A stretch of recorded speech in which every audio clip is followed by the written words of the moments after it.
And then we'll do recognition, and then we'll let Ashton take it away.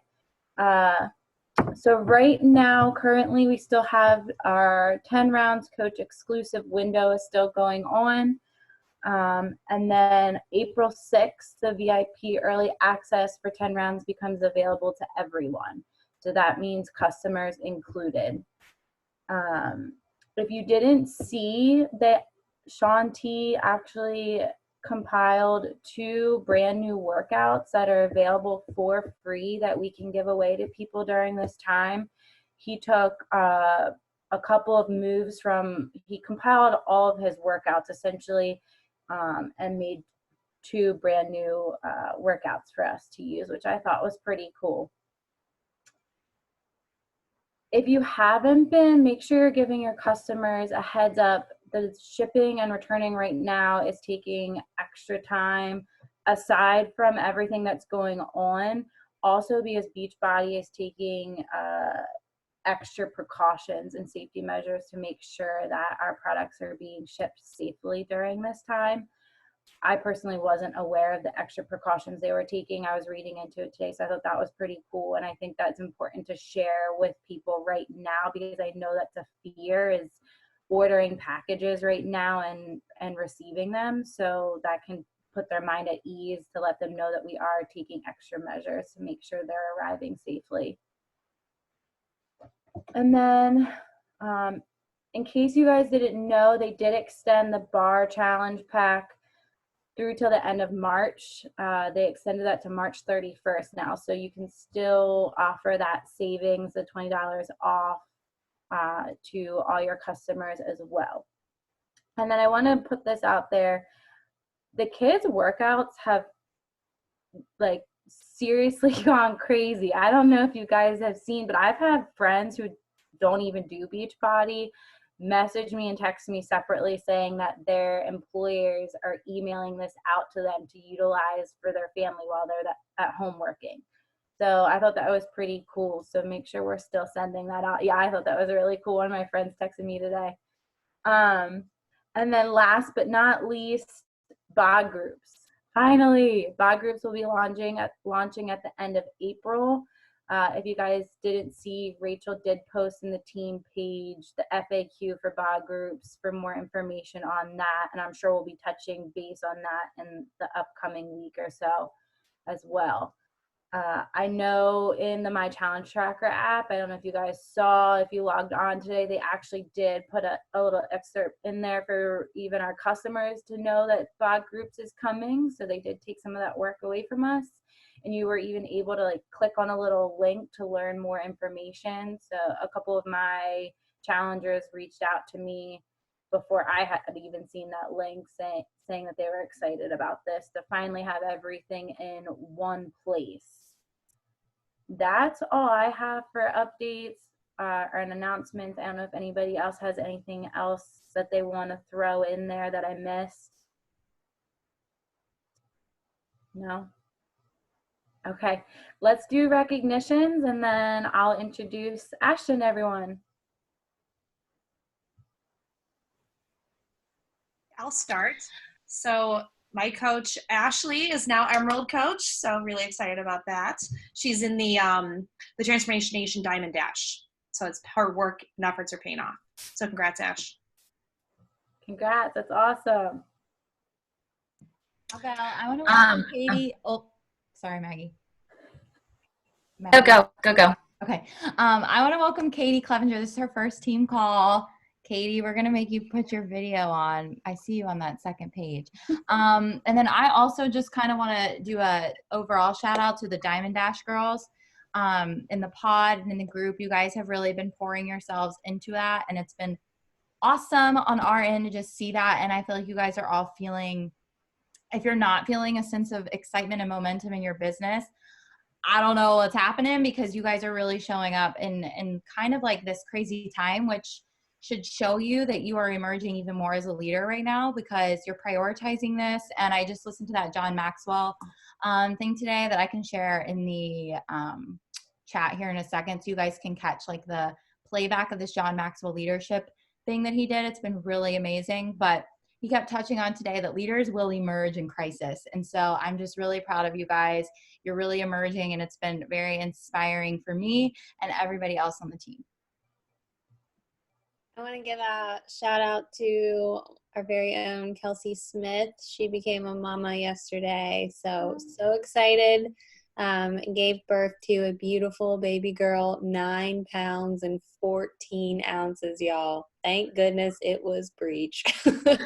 So she's sharing all the details soon, so make sure to get on her Facebook and follow up. But so happy for her, and this is her miracle baby, y'all. Infertility has been her 2-year journey, so very, very happy for her. I want to shout out my girl Jess, who just got a new job even before she's done school. I'm super proud of you. I know all of y'all, we have a big medical professional team, and I just want to say thank y'all for all that you do and keeping your mindset on track, and like sharing the things that we do within our community is so important, because I know we all need it. So I'm super proud of you, and congratulations. Congrats, Jess. That's awesome. For those of you who don't know, Jess and I work together currently. So Thanks, guys. And while I'm on here, I might as well shout out my new coach, Amy. This is her first team call as well tonight. woo! So many new faces. All right, guys. I love all the recognition. This has been fun. If you have anybody else you want to recognize, just throw them in the comments. But we're going to get started so we can hear Ashton's story. I'm going to introduce her. Ashton and I have actually known each other since middle school, which is pretty cool. And then we reacquainted, as you would say, through social media as we got older. She's been doing my challenge groups for almost a year now, believe it or not. This summer will be 1 year. Yeah. So just I'm gonna let her tell her story, but I'm gonna start it off with where she started, and then I'm gonna let her take it away. For those of you who don't know, when she was 22 years old, she graduated college on May 4th, and on May 24th, so only 20 days later, she opened her first business by herself. It was called Glitz Boutique. It was a little boutique store, and that really, for lack of better terms, opened the doors for her. She's going to tell this story way better than I can, so I'll let her take it away from here. Yeah, thank you so much for having me on here. Can everyone hear me okay? Okay, cool. So like Elena said, I can like think back to roaming the halls of Centerville Middle School and trying to be as cool as Elena. I hope you're not upset about me telling this story, but I think I can remember, I'm pretty sure this was you. I can remember us like going to a middle school basketball game, and you had like just gotten your eyebrows waxed. Did you get your eyebrows waxed in middle school? And you like came to the game with your eyebrows red, and I was like, this is like so cool that she does not care at all about what anybody thinks. Meanwhile, like, I'm the biggest 2 in the world, and so there is no way, and you know what, that I was like ever showing up anywhere but home after getting my eyebrows waxed. Now that we're in these uncertain times, who knows what our eyebrows will look like in a few weeks. So anyways, I'm super thankful to everybody for having me on here. I am going to be honest with you and say that I'm kind of winging this, because I know that Elena wanted me to kind of just be like real and raw with everybody about like my journey and where I came from. And so normally when I do things like this, I have like my presentation, and rest assured, like I definitely have that too. But I want, like to be able to have a conversation with you all as well. Natalie asked in the chat, you're 22, and I am definitely not 22. I opened my store. Elena like made me tell all these background things about me, I will say. I opened my store at 22 in 2012. So do the math. I'm in fact 30. But I opened my store in downtown Lidditz, and it was a wild time because I was 22 and like a baby, and I look back and think like, how the heck did I do that? And why did I feel the need to run a business at 22 when I like had zero experience? I went to college for psychology and just like one day decided like I have no idea what I'm going to do, so instead I'm just going to open a store and be done with that. I had it open for about 5 years and decided to go back to school to get my master's degree, and that ultimately led me to like pursuing more of a career in psychology. Obviously, for those of you who don't know me, I focus now on the Enneagram and have an Instagram account called Enneagram Ashton. And I have a book coming out on Tuesday, so that's very cool. So yeah, it's so Maggie's saying go follow her right now. It's amazing. You guys are like the sweetest. But I would love to tell you about the Enneagram, but I want to make sure that I'm following the rules of Elena too. So what do you want me to say, Elena? Let me unmute myself. I just thought when we were speaking, hearing your background of how you started at Glitz, you touched base on your master's, and then just kind of the hardships, not all of them. I know some of them are personal, but just a small base on how you really said that you tell a lot of your people that you don't need to know exactly what it is you want to do, that you kind of fumbled upon this in a way. And you really, I thought it was cool that you were recognized on MSNBC. I mean, I think that was, you're not touching base on some of those key points there. Okay. I know you don't want to, not that you're putting yourself on a pedestal at all. I think it's really neat for people, especially a lot of people on here who are starting a business, to hear where you started, what you went through, and how it kind of evolved to where you are now. And guys, just a side note to mind you, I had no idea that she was writing a freaking book during any of this. She started when MM100 launched and like dove into the challenge group, and you would have never known she was working 3 jobs and writing a book. Like, I don't know how I did that, but I did. Anyway. So while I was at my store, I had an opportunity to submit a 1-minute video to Mika Brzezinski, who is the morning co-host of Morning Joe. And she wrote a book called Knowing Your Value, about women knowing their value in the workplace. And I was like, I was 25, like I know my value, right? Like whatever. So I submitted a video, a pitch to her on why I deserved to win $10,000. From that, I was selected to be a top 3 finalist, where she actually showed up at my store and told me that, she was like, tomorrow you're going to New York City to get your hair done. And then like Saturday, you're flying to Florida to go through the Johnson & Johnson Human Performance Institute, where I was working with a life coach to develop my pitch on stage in Philly in front of like 1,000 people on why I deserve to win. And so the whole premise of my life and what I tell people is like, I lost that pitch. Like I lost on that stage. I did not win. Somebody else won and did absolutely nothing with the money. I remember her calling me and being like, I'm just so lost. So I decided to buy like a dining room table and a couch. And I, who was a business owner with so much overhead, was like, I would have killed for that $10,000 at that time, right? But the point being that I lost, and I'm so thankful that I lost, because there have been so many times in my life where I have lost, but ultimately I have gained more from those losses than if I were to win. I like to think about my life if I were to win that competition, like what that would look like. And I think I would have stopped there.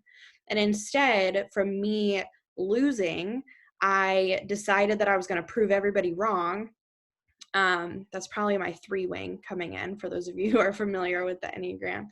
And I decided to go back to school. And so that was ultimately what made me go and get my master's degree, because I was like, well, I lost. I don't know what's next, but I guess this is the next best thing. And so through that, I decided to pursue my master's degree in psychology. Throughout that time, I was also losing out like a lot of other things. I was married before, and I was married young and had a failed marriage. And that caused me to have to get rid of my store. And that was devastating for me because that felt like a loss. And so even though I lost my marriage and I lost that business, I was able to enter into like what I actually wanted to do, which was working with people. Like I needed, and helping people really. Like I was working with people on a day-to-day basis on like what earrings are going to look good with your outfit, you know, like very surface level things where I was like, I want to see substantial change in their lives. And so the act of closing my store was such a loss for me. But again, going through that loss, it really shaped my life into continuing to go after the things that I never thought I was going to be able to achieve, which led me to ultimately moving, which didn't, it doesn't, I don't know where all of you are located, but I only moved like 45 minutes away, but I moved to a place I'd never lived before and started working at a place I'd never worked before. And then, graduated with my master's and started the Enneagram stuff. And honestly, like I started the Enneagram Instagram simply because I loved talking about it. I loved personality tests, and I would talk to my family members, my friends about it, and they would look at me like I had a third eye. Like, what the heck are you talking about? Ennea, what? Like, what are you talking about? And so I was like, well, I'm not going to continue to talk to them about it if they hate it. So I'll just start posting things that I like about it on Instagram. And so that's what started my Instagram account. That's what made it blow up. And honestly, like I had no intentions of ever becoming a coach. Now I coach almost full time. But I literally came home from my full-time job and said to my husband, now my current husband, I got remarried, and said, well, I guess I'm becoming an Enneagram coach because people keep asking me to help them figure out their type. And so I think that it's just so important to keep your mind open for opportunities that you don't have planned. Because I am habitually a planner. I had my entire life planned out from like the time I was 7 years old and knew I wanted to be a teacher. And now, like I teach in some capacity, it's just not what I thought it was going to be at all. And your life isn't going to be what you think it is. And so I just encourage people all the time to keep your mind open to opportunities, and you never know what is coming next and what's coming around the corner. And so from that, I had a publisher contact me and ask me if I was interested in writing. And it has always been my dream to write a book. Like it was always something that I was like, well, someday, right? Like we always have those, someday I'll do this, someday I'll for you guys, I'm sure it's a lot of the people you work with, like someday I'll sign up, someday I'll be a part of this. And it's really when that opportunity knocks at your door that you realize someday is today, and today I'm writing a freaking book. And so from there, I don't know why I said we, I spent like the next 5-6 months like writing the manuscript. And it was literally the same time I started MM100. Like literally, I think it was like the same week that I started writing my book. So that's very weird. But yeah, and now it comes out on Tuesday. So that's me in a nutshell. Was that enough, Elena? Cool. Can I ask a question? Yeah. Or is there something planned? I didn't know. Sorry. No, go ahead. I was trying to find the face that's talking. Oh, it's Elena. Did you have something planned? I'm just anxious. No, I know. I was just gonna say that I was just gonna have you dive into the different types and the Yeah. like the premise of your book. You know, the relationship part with the types and everything. Yeah. Is that what you wanted, Natalie? Yeah. Okay, cool. Yeah, so I'm gonna share my screen if you guys don't mind. Okay. Let me make sure I'm sharing it with something like that's not weird showing. You know, I feel like that always happens to me. Okay. Like you don't want to see about my students' grades. I also teach at York College randomly. Here I am. Okay. So for those of you who don't know what the Enneagram is, I did want to do a brief like overview of what it is and how you can use it in your workplace and in your business specifically. I know that the Enneagram is kind of a buzzword right now, and a lot of people are learning about it and really just trying to figure out what the heck it is. And so I hope to be able to give that to you today.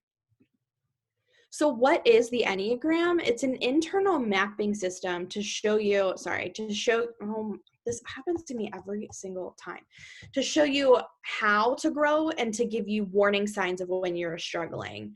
And so we call it your own personal GPS. You know how when it comes on and says like rerouting or you made a wrong turn, that's kind of what the Enneagram is like and what it's for, because we want to have that knowledge of ourselves so that we know when we are maybe leaning towards an unhealthy spot or going towards somewhere that we shouldn't go.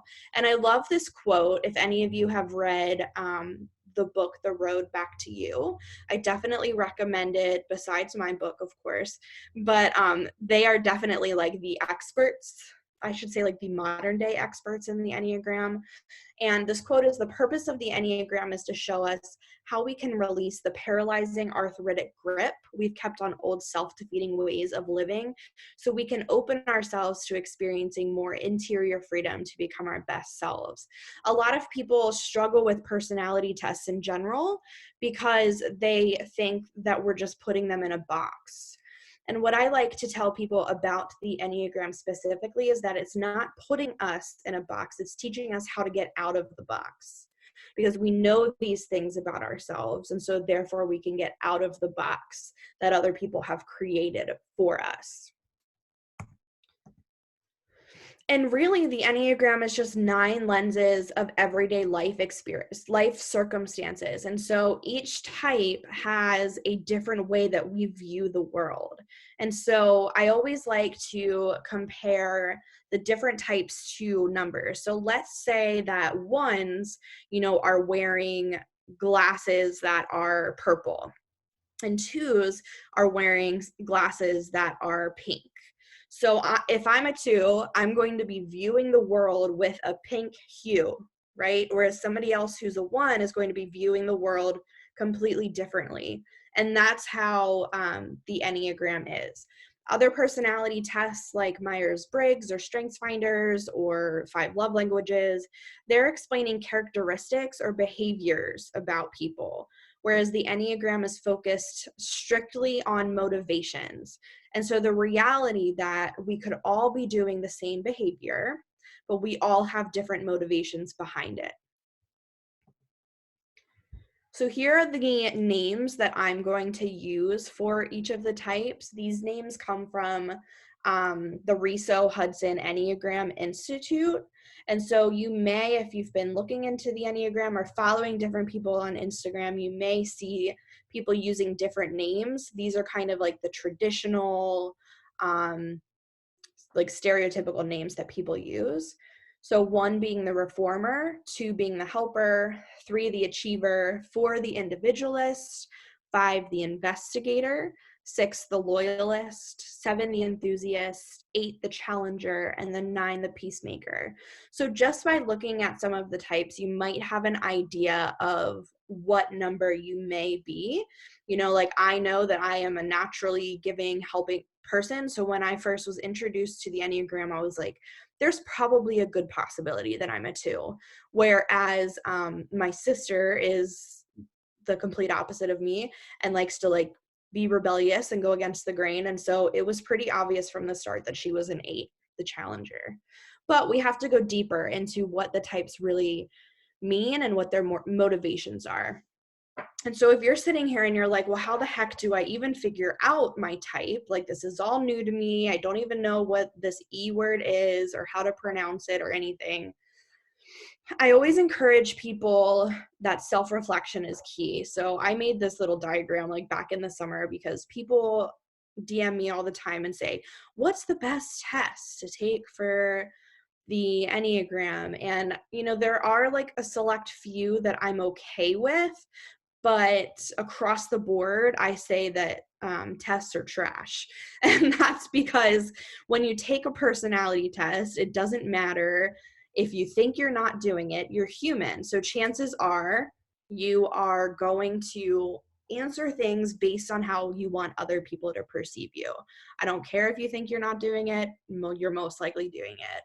And so take a test to start, like that's great, but don't end there. You have to spend the time doing the research and looking into the core motivations, the core fears, the core desires of all the different types and really seeing what sits with you.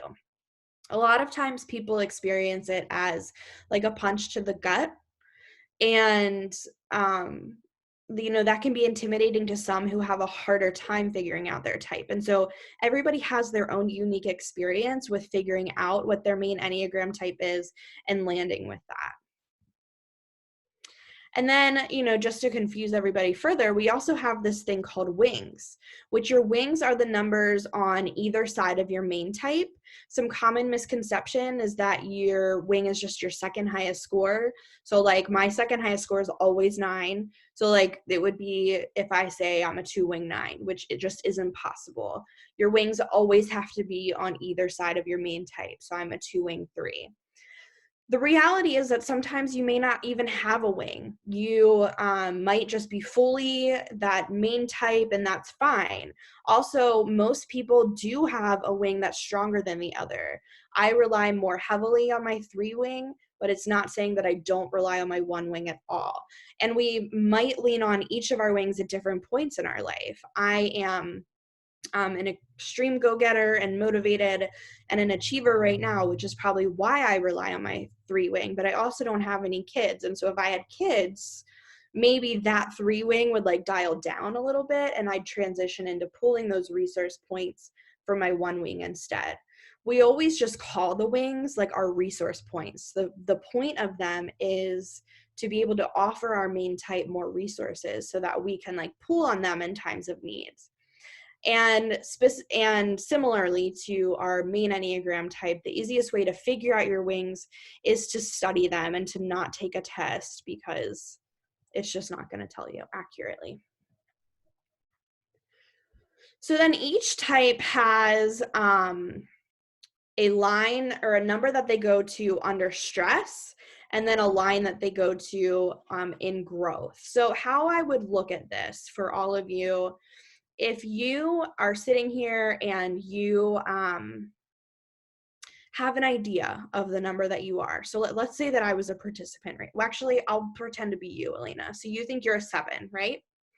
So if I was Elena, I'd be sitting here and I'd be saying, okay, I'm 7, so I'm going to be listening for like all of the things about a 7.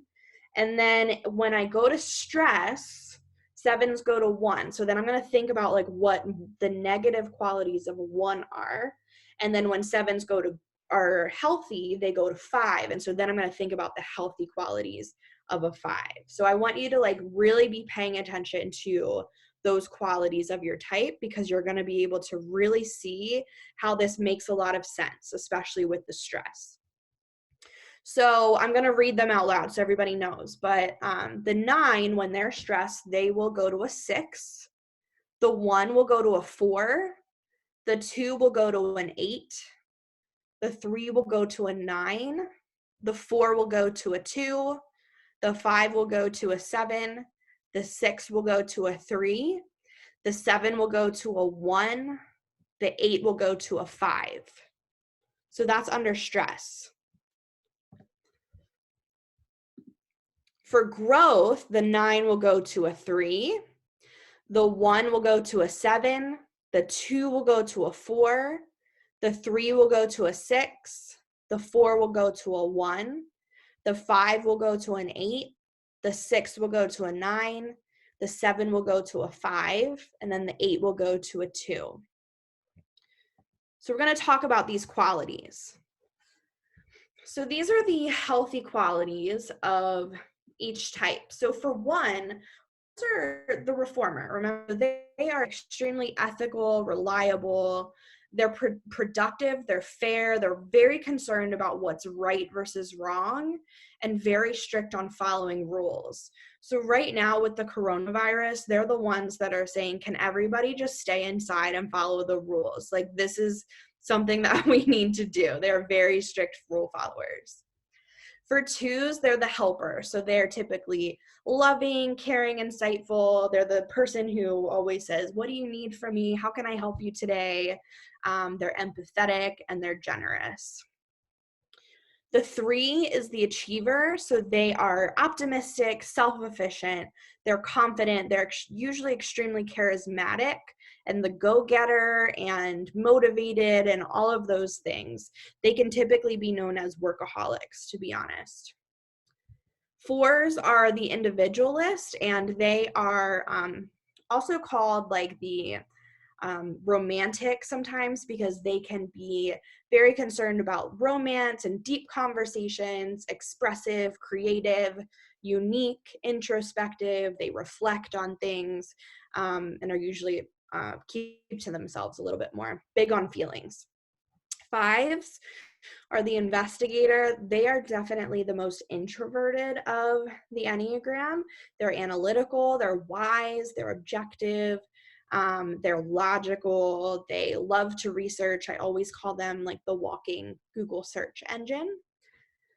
The healthy qualities of a 6, obviously because of their name, they are the loyalists. So they're loyal, they're likable, they're extremely responsible. And so they can sometimes be confused with 1s because they also can be rule followers, but they're practical and compassionate and really like love their people, their relationships.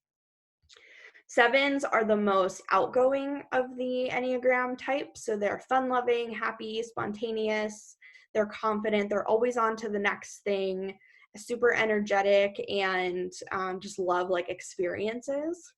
The 8 is the challenger, and they are direct, authoritative. They love to protect like the people that are around them. And so they are big protectors and love to like gather their people to like protect them. And the 9s, they are very pleasant, peaceful, obviously with them being called the peacemaker. They're empathetic, they're extremely patient, able to see all sides of a situation, and I always call them like the devil's advocate. They're like that annoying person who you're like just mad and you're raging about something, and they're like, well, did you consider it this way? And you're like, no, I didn't want to consider it that way. So. And then these are the unhealthy qualities. These are the unhealthy qualities. So remember, I said like these are the ones you should be thinking about your stress line. So for 1s, they are judgmental, inflexible, controlling, critical of others. A lot of times they are critical of others, but mostly they're critical of themselves. And so we often hear of 1s saying that they experience like a self-critic as well, that constantly is telling them that they're not good enough. 2s, when they're unhealthy, they can be manipulative, they can be overly accommodating and needy. It's because they're like overly trying to help people. Have you ever had somebody who's like trying to help you and you like clearly don't want help? That's like the unhealthy version of a 2. The 3, they can be self-focused. They can think that they are the best thing to ever exist. They can become overly competitive and, not want other people's help because they feel like they're the only ones that can do it a certain way. The 4s, when they're unhealthy, they can become like very withdrawn, very moody, very depressed, kind of like woe is me, almost like Eeyore, like nobody understands, I'm the black sheep, that kind of thing. For 5s, they can become like the know-it-alls. Like, I know all of this and nobody can even come close. And so that's what I mean by intellectually arrogant, but they can also become like really stingy because they're protecting their resources, and also distant because they're withdrawing and, again, to like protect their resources, which we'll talk about in a minute. 6s, when they're unhealthy, they are the most anxious type on the Enneagram. And so they deal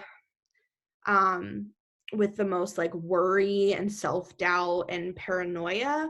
Not saying that other Enneagram types like don't have anxiety. Obviously, anxiety is a, like clinically prescribed mental health issue, but they struggle with anxiety like outside of that because they are feeling like they constantly need safety, which we'll talk about too. 7s, when they're unhealthy, they are self-focused, they're restless, rebellious, really scattered, and not like kind of like a squirrel, like bouncing all over the place, and really just like on to the next thing and not able to complete the task at hand. 8s, when they're unhealthy, they can become almost like a bully because they are aggressive, like their assertiveness turns into aggressiveness. They can become insensitive and domineering. And then 9s, when they become unhealthy, we refer to them as like the sloth because they can become spaced out, forgetful, stubborn, and then passive aggressive.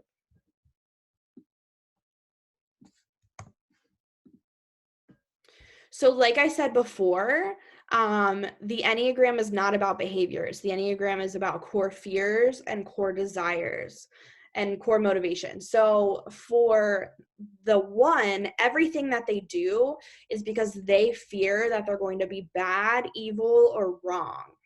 And so they're always trying to be like the good wife, the good mom, the good everything, right? The good coach. For 2s, they fear that they're going to be unloved, worthless, needy, and unwanted. And so everything they're doing is try to earn that love, earn that worth. For 3s, they fear being a failure, incompetent, worthless, and inefficient. So again, they're trying to achieve because they're afraid of that. For 4s, they fear being inadequate, emotionally cut off, defective. They really feel like something is wrong with them. For 5s, they fear being seen as incapable or invaded. And what I mean by invaded is that somebody's going to come in and like take the resources from them. And so that's why they're constantly feeling that need to protect them. 6s, besides fear itself, honestly, like 6s sometimes just fear itself. 6s also fear being without support, guidance, or security. 7s, they fear being trapped in emotional pain, and so they're constantly like doing activities, going to the next thing because they're burying that emotional pain. And then they also have like the biggest FOMO. 8s fear being seen as weak, powerless, or controlled. And so they will do what they can to like maintain that control. And then 9s fear conflict the most out of any other Enneagram type. And they also fear this like separation or being alone. And then the core desires. So on the flip side, like 1s, their biggest desire is to have integrity, to be good, ethical, moral, or right. And so that's why they're so focused on rule following and things like that. 2s, they want to be loved, wanted, and appreciated. 3s, their biggest desire is to be successful and also to be seen as successful because appearances are really important to them, and to be valuable and admired as well as respected. For fours, their biggest desire is to be unique, special, true to self, or significant. For fives, they want to be competent, capable, knowledgeable. That's why they're constantly trying to gain that information. Sixes want to have that support, guidance, and security. Sevens want to have fun, but mostly it's contentment. And so they're constantly seeking new things because they desire to be content. Eights want to protect themselves and others, and so that's their biggest desire. And then nines have this desire to have internal stability and peace of mind. So the biggest way that I can explain this is the thing that I said about how we can all do the same behavior, but the motivation behind it is different. So I know I have a lot of twos in here. And so I'm willing to bet that a lot of you twos probably struggle with decision making at times. And if we have any nines in here, nines will also struggle with decision making. Mackenzie. So the difference here is that nines struggle, for example, let's say like struggling on where to pick to go to dinner when we're not all quarantined, right?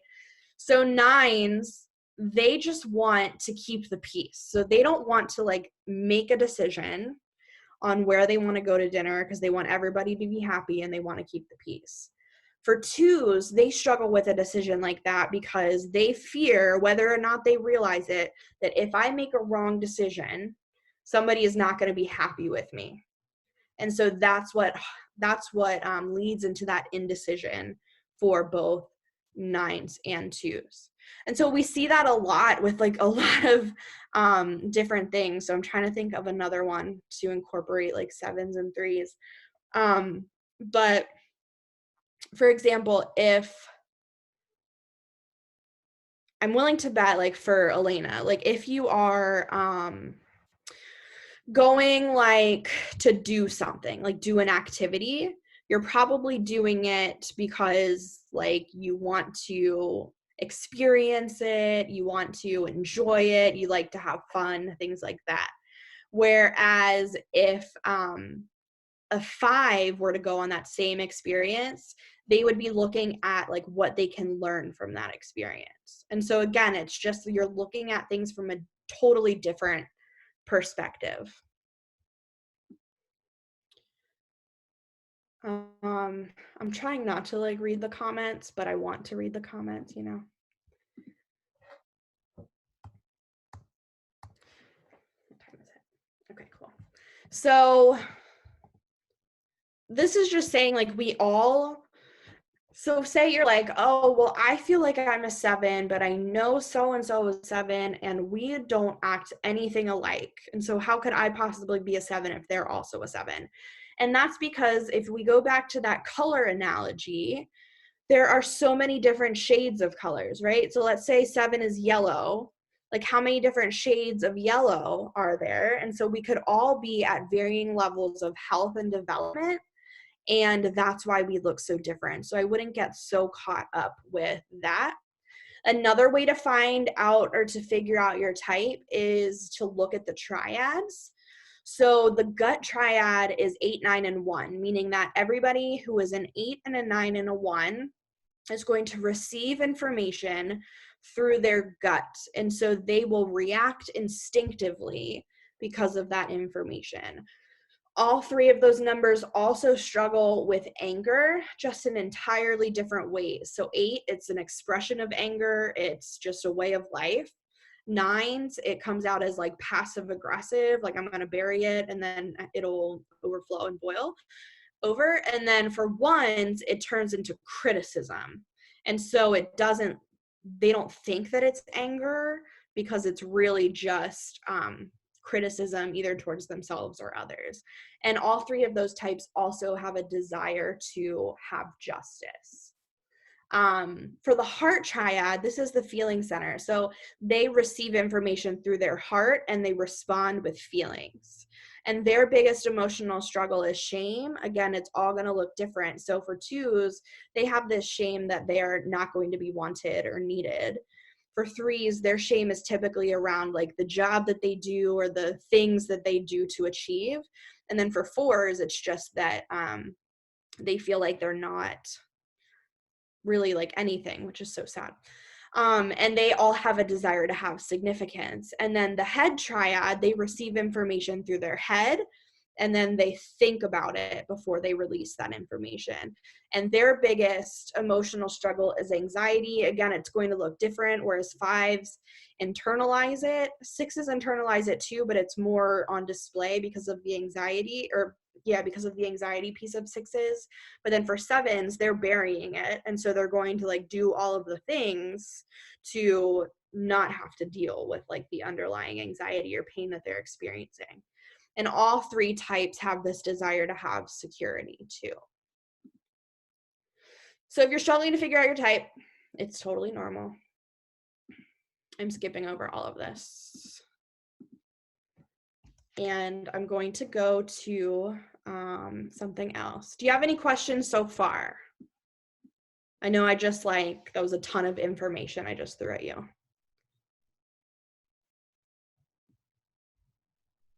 No? Okay.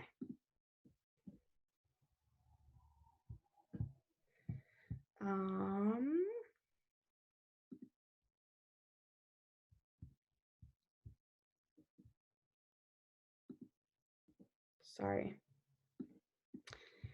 Where is it? I guess it's that.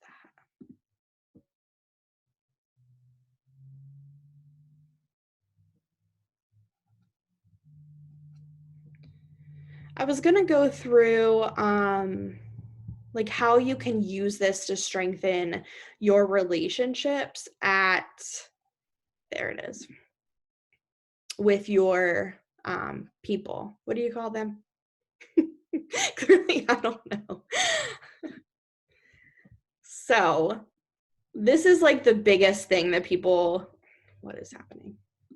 That people have a hard time understanding, is that you cannot assume someone's Enneagram type. So this is really difficult, right? When you're wanting to work with your coaching clients and you wish that you knew what their Enneagram type was. And so the biggest thing is, if you're trying to incorporate this with your clients, that you simply have a conversation with them.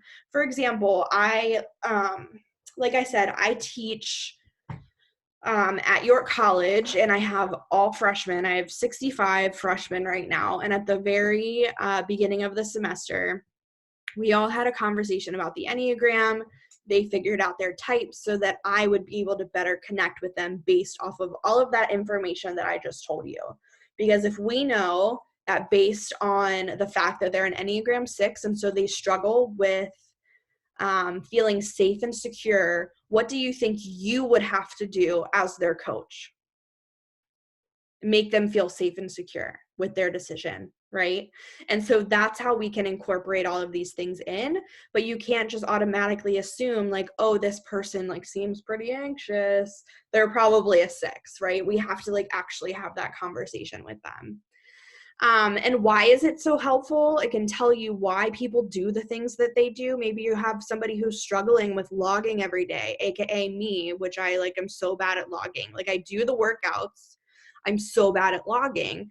And the Enneagram can help you figure out like why they might be doing that. It can help you know what may trigger other people, and it can help you to see how others are feeling and the things that make them tick.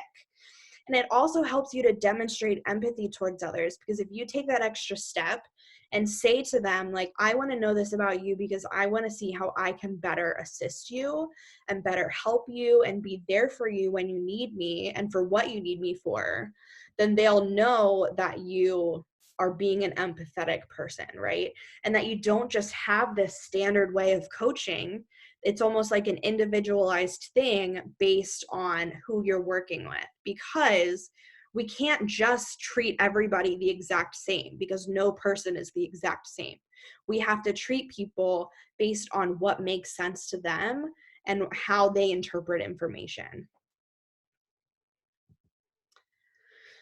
A big misconception is that, so if somebody is an 8 and they are your client, then you need to be direct with them. And so they want somebody who's going to be confident, strong, and direct, that they may have a vulnerable side behind their strong interior, the contributions that they make. So like acknowledge them, but don't really like swoon over the amount of effort that they've put into the program. They often will speak in a direct and assertive way. And so it's important that you don't automatically assume that it's a personal attack against you. For 9, they are going to need the most patience. So they need to be constantly like given the extra push, right? They hate confrontation. They'll withdraw from that. They focus on others. And so it's really hard for them to like take the time to focus on them. And that's often probably what you see with clients who are 9, because they feel like they just have so much to do for others. For 1s, they're very hard on themselves. So you have to reassure them and reassure them often that they're doing well, that they're doing a good job. Because remember, 1s their biggest motivation is to be good and to like follow the rules. So they're going to need that structure. They're going to need you to like lay it out for them. This is what you're supposed to be doing. Do this workout on this day, drink your shake at this time every day. They really like thrive on that structure. And they may have worries or concerns, but listen to their worries and concerns, and then instill that structure with them to help them combat those worries and concerns. For a 2, like they're going to be really sensitive to criticism and constructive criticism, especially. Take a real interest in them. Let them know that they're special and important to you. If you need to point out something negative, I always say like the sandwich method is the only thing that like works well for me. Like if you want to like say something really great about me, insert the constructive criticism and follow it with something really great that I did, because 2s like really struggle with that. I'm seeing some nods because people understand. For 3s, like these are the people that you need to be like, you're doing amazing. They're the ones that like want the call out. They want the recognition. They want to be seen for their achievements. Tell them how proud you are. Give them honest but not critical feedback, and help them. Really, they struggle with like putting work on the back burner, and so you have to like make this seem like it's almost part of their like job or their mission in life. For 4s, they also need a lot of compliments. They need to be really supportive. I wonder is anybody in here 4? But they really hate being called like over dramatic. I mean, who really likes being called that, to be honest? But like they really are sensitive to that, because they're constantly being called dramatic or that they're overreacting. Sometimes they don't want to be cheered up when they're melancholy, and so you kind of just need to let them feel all the feelings. They're going to have a lot of feelings around the workouts, around the programs. Like they're just going to feel it all. For 5s, they're going to need to do all of the research before diving in with you. So they're going to need to like read all the things, research the ingredients. Like they're the ones that need to have all the information before they make a decision. It's also important to like be straightforward with them, be blunt with them, direct, and to give them that space too to like make their decision on their own, because they do need a lot of alone time to like process the feelings, process the thoughts. For 6, like I said, they are in need of safety and security, and so they also need to be told that everything's going to be okay. They need to be shown support, and just like keeping that in mind as you're trying to get them as your client or get them jumping on board with the program. Especially remember that if they do have a 5 wing, they're also going to have that research component to them, and so they're going to want to make sure that the ingredients are safe, that the programs are safe, like incorporating that sort of thing. For 7s, they're probably the ones that are just going to like jump in and do it because it's fun and exciting and it's new. And so like you need to be able to ride that wave with them and, you know, like jump on it while it's there, because as soon as they jump in, they can jump out because they're like on to their next thing. So they don't like to be told what to do or restricted. They typically, you know, are like into adventures and also like competition. So they're probably like pretty good at logging their things. Any questions? I know that was a lot of information, but I flew through it to like give you guys as much info as possible.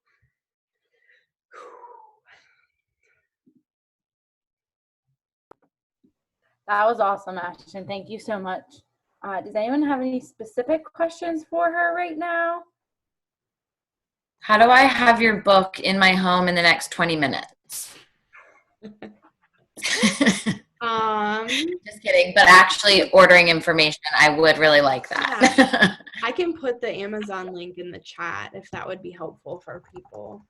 Yes, please do. And it comes out on Tuesday, and so I think if you order right now, like it'll still show up right on Tuesday, which is nice.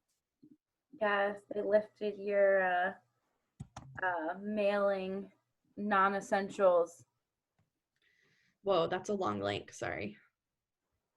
I mean, they better show up. That's all I have to say. I have a whole box here, but that'll do nothing for all the pre-orders, right? So Rachel asked, like, is there a way to get these slides? It's being recorded, right? Yeah. So you'll be able to access it from that.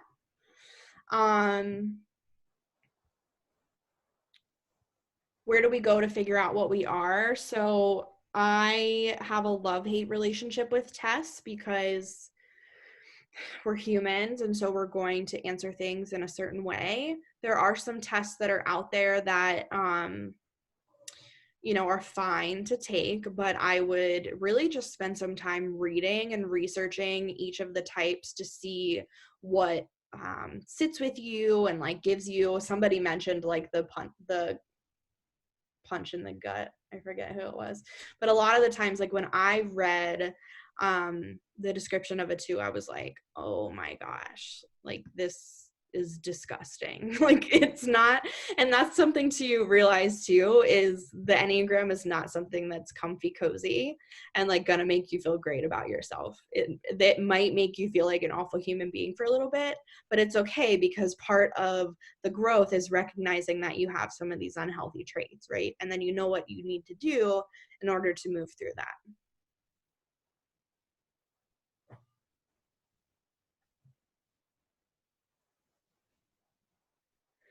Yeah. Best place to research the different numbers, I would start with the Enneagram Institute. So enneagraminstitute.com, or you know, you can hop on my Instagram, and I have in my highlights, I have each of the types divided up, and so sometimes you can just like scroll through, and or once you like say, oh, I might be a 3 or whatever, you can go there and scroll through and see like all the posts I've done about 3s and see if that fits with you.